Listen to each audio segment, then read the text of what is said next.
Boa noite, igreja. Paz de Cristo a todos. Toda criança já esperou pela realização de uma promessa feita pelos seus pais. Para os pequeninos, na volta a gente compra. É bem sério isso. É a certeza de que a pessoa que eles mais amam vai lhe fazer um bem. E na cabeça de uma criança, seus pais jamais esqueceriam dela. Afinal, pais não mentem. Semelhantemente, após a queda dos seres humanos no Jardim do Éden, Deus Pai prometeu a seus filhos que enviaria um presente, alguém que lhes salvaria e iria levar consigo toda a dor e a mancha do pecado. Todo o Antigo Testamento apontava para este presente, e o profeta Isaías estava tão certo de que aconteceria que falava como se já pudesse ver acontecendo, porque um menino nos nasceu, um filho nos foi dado, e o governo está sobre seus ombros, e ele será chamado Maravilhoso, Conselheiro, Deus Forte, Pai da Eternidade e Príncipe da Paz. O povo andava em trevas, viu uma grande luz, e sobre os que habitavam na região da sombra da morte resplandeceu a luz. E com isso, o culto de Natal está aberto. Ele vem. Ai, eu adoro essa época do ano. As luzes, decorações, as músicas. Tem algo mágico no Natal, você não acha? Ai, eu amo o Natal. Mas você sabe o verdadeiro significado que ele tem, né? Claro, o nascimento de Jesus. Bom, pelo menos é o que dizem. Eu não sei o que tem de tão importante nisso. É muito mais que uma data para só lembrarmos do nascimento de Jesus. No Natal, celebramos a promessa de Deus cumprida. Ele veio ao mundo como Salvador, para nos trazer esperança e nos preparar para algo ainda maior. Algo maior? O que pode ser maior do que o nascimento do Salvador? A volta dele. O Natal não serve apenas para lembrar que ele veio, mas é para nos preparar porque ele vem. E agora, vivemos em outra promessa, a de que ele voltará. O Natal é uma lembrança de que Deus sempre cumpre suas promessas.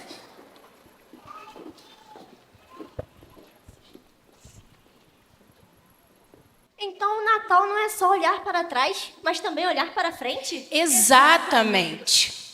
É para nos preparar para a sua segunda vinda, renovando a nossa fé e esperança. Ele vem para restaurar todas as coisas e nos buscar para morarmos eternamente com ele.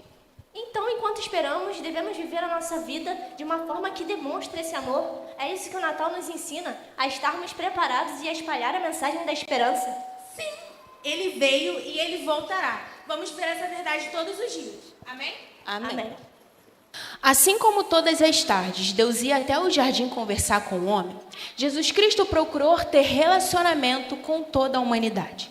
Seu sacrifício seria solitário, mas a sua jornada foi traçada de muitos seguidores e poucos discípulos. Um dos 4 discípulos não deixaram dúvidas sobre os bons ensinamentos de seu bom mestre. Mateus, Marcos, Lucas e João não deixaram dúvidas sobre a deidade de Cristo e sobre a sua incrível humanidade. No Evangelho, Deus deixou evidente aquilo que ele mais valoriza. Maior que a religião é a fé, maior que os rituais é o coração e maior do que tudo isso é o amor.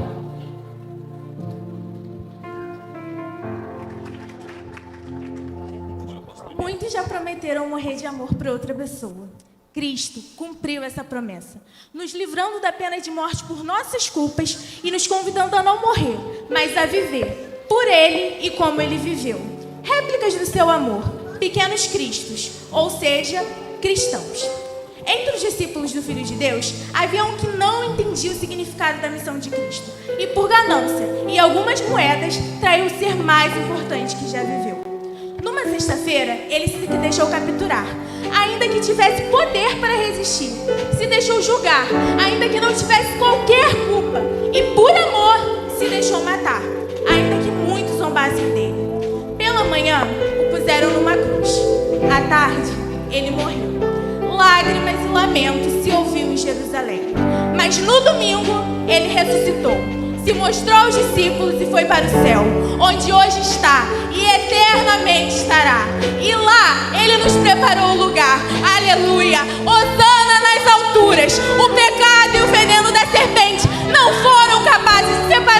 filhos de Deus e seu Pai amoroso.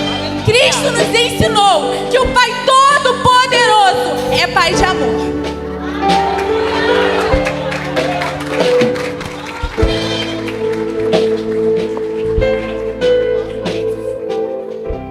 Ele vem.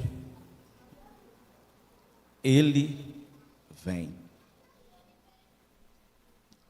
Assim como toda criança espera por uma promessa feita que na volta a gente compra.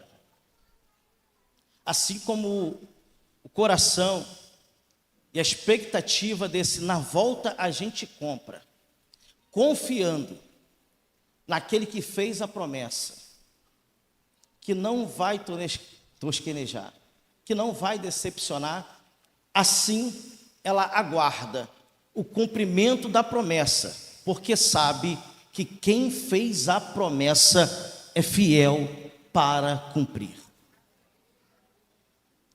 Deus nos fez uma promessa. Deus nos prometeu um presente. Deus prometeu um presente para a humanidade. Presente esse que nos libertaria de toda dor, de toda culpa, dos nossos pecados. Os profetas no Antigo Testamento falaram sobre ele. Todo o Antigo Testamento apontava para ele. Todo o Antigo Testamento, cada detalhe, tabernáculo, festas, falava, retratava sobre ele. O povo caminhou com ele no deserto sem perceber que na posição dos móveis dentro do tabernáculo se formava uma cruz. Ele estava lá e todo o Antigo Testamento o evidenciava. Todo o Antigo. O profeta Isaías vai dizer que um menino nos nasceu, um filho se nos deu, e o principado ou o governo estava sobre os seus ombros, e o seu nome será maravilhoso, Conselheiro, Deus forte, Pai da eternidade e Príncipe da paz. E agora, através dele, aqueles que andavam na escuridão pode caminhar em meio à luz. No jardim do Éden, após a queda do homem, após o homem ter se distanciado do Senhor por meio da sua queda, Deus continuou a visitar esse homem, procurou estabelecer um relacionamento com esse homem. E da mesma forma que Deus prometeu o presente também para o homem que agora se afastou dos seus caminhos, o mesmo profeta, e Paulo vai dizer que agora ele se destituiu de toda a sua glória, tomando forma de homem, não ousou ser semelhante ao Senhor, mas esvaziou de si mesmo. João vai dizer que no princípio era o verbo estava com Deus, o verbo era Deus, e o verbo se fez carne e habitou entre nós. O seu nascimento sobre a terra, o cumprimento da promessa, fez os céus mais uma vez se ligar à terra. Jesus Cristo é aquele que veio para nos reconciliar com a comunhão do Pai, estabelecendo através do seu amor, do seu grande amor, ao qual Ele era a expressão máxima encarnada do amor do Todo-Poderoso. Ele é aquele que uniu os céus e a terra encarnado em amor, a expressão máxima de Deus. Cresceu, vimos os seus milagres, seus feitos. Agora os surdos ouviam, os cegos enxergavam. Bartimeu, o cego de Jericó, que estava agora limitado pela falta da visão, ao qual todos os outros sentimentos tiveram que se aguçar numa busca desenfreada para suprir uma necessidade. Assim éramos nós, longe da presença dele, cegos, e tentávamos com tantas outras coisas preencher o vazio do nosso coração, onde só ele pode preencher. Assim éramos nós.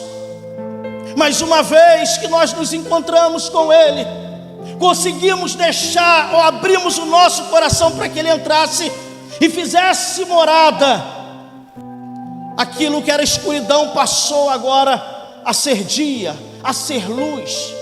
Ele mudou a história das nossas vidas, ele marcou a história da humanidade, ele dividiu a história da humanidade em duas, entre antes e depois. Ele nos reconciliou com Deus em amor.